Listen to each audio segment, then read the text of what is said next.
Welcome to this video on the Dark Age of Israel. We will explore the era of anarchy, idols, and the relentless cycle of disobedience found in the Book of Judges. The Book of Judges culminates in a civil war triggered by an unspeakable crime in Gibeah. A Levite sacrifices his concubine to a mob. After she is abused to death, he dismembers her body and sends pieces to the 12 tribes. This shocking message mobilizes 11 tribes against the tribe of Benjamin. How did a nation founded on divine law reach such depravity? The Israelites forgot their foundation. Following the Exodus and conquest, the fatal flaw was the tribe's failure to drive out the Canaanites, leaving wicked cultures entrenched. The Levites, who were meant to be the moral compass, abandoned their posts. Idolatry often began as an economic compromise. Imagine being a starving farmer. You face a dilemma. Trust the unseen God's moral laws, or make a deal with a Canaanite neighbor who worships Baal for immediate rain. Abandoning God became a transaction for survival, erasing moral boundaries. The Book of Judges reveals a relentless, vicious cycle. It starts with obedience and prosperity, followed by apostasy. This leads to oppression by enemies, then repentance and crying out to God, which brings deliverance through a judge, restarting the cycle.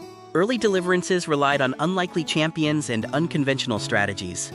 Ehud assassinated the very fat King Eglon with a hidden dagger.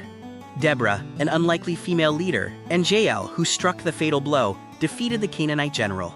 In the early stages, deliverance was swift and effective.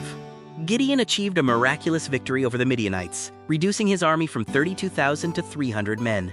However, this victory was poisoned by a golden idol. Gideon refused the crown but demanded gold jewelry to forge an ephod, which became a false idol.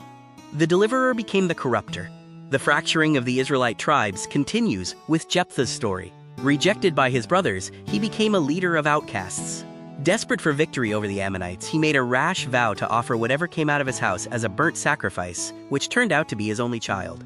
Driven by ego, the tribe of Ephraim attacks Jephthah, leading to the slaughter of 42,000 fellow Israelites.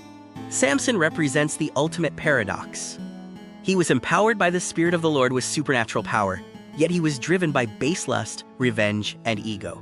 He actively broke God's law, visited prostitutes, and sold out his divine secret, representing a flawed champion who ignored the source of his strength. The vicious cycle breaks down into a death spiral. Total assimilation replaces mere idol worship. They serve the gods of Syria, Moab, and the Philistines. The crucial missing step is repentance. The Israelites no longer cry out to God for help. Instead, they accept oppression and surrender their deliverers simply to maintain the status quo. Faith collapses into a hollowed-out religion stolen by mercenaries. The tribe of Dan abandons their territory. They steal a Levite priest and household idols from Micah and install them as their new tribal religion after massacring the peaceful inhabitants of Laish. Levites, meant to teach God's law, were now blessing idolatry for hire. The final stage is total moral bankruptcy and the near extinction of a tribe. The Gibeah incident leads to a war between 400,000 Israelites and 26,000 of Benjamin. After the carnage wipes out nearly the entire tribe of Benjamin, the surviving tribes commit further horrors, institutionalizing mass slaughter and abduction to resolve the conflict. The diagnosis for this dark age is clear. In those days, there was no king in Israel. Everyone did what was right in their own eyes. Without a moral anchor, freedom became hell. The Israelites unlearned God's commandments, spiraling into depravity, indistinguishable from the wicked cities they were meant to replace.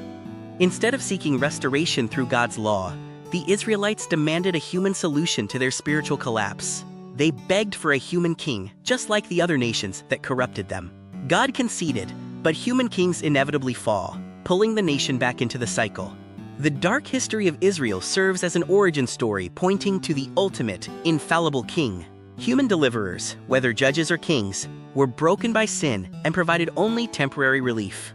Jesus Christ, the eternal deliverer, offers sinless perfection and provides eternal, spiritual deliverance as a king who will never fail.